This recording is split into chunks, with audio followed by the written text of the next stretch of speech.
Gender right now, as we start this conversation, we think it's very binary, right? Male, female.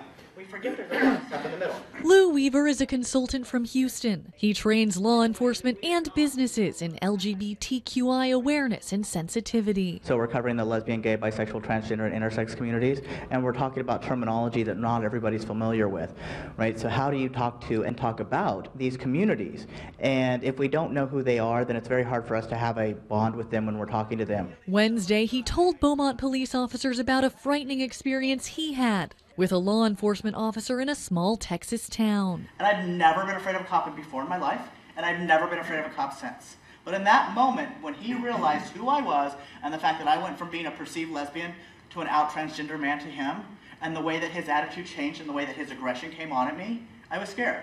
The goal of today's training, to help build the relationship between Beaumont Police and the LGBT community. So if you're pulling over somebody or doing a routine traffic stop, making sure that you are able to find that common bond so that you can have a communication, and so that the person that's making a report to you is comfortable with you. Oh my gosh, it's a dream come true. I've always hoped that the Beaumont Police Department would have a training like this, and it's happening today.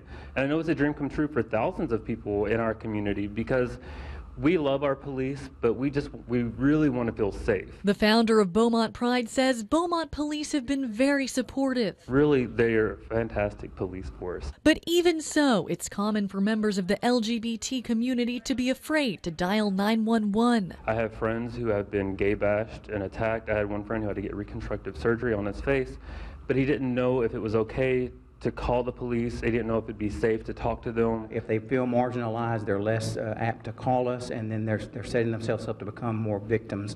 So we don't want that to happen. We want them to be able to call us, feel safe about that, so we can make sure we protect them. A step toward communication and understanding that makes the community a safer place for everyone. In Beaumont, Lauren Huet, Fox 4 News. Some of the statistics that I will give you come from surveys and things like that that have been done. But a lot of this is language in terms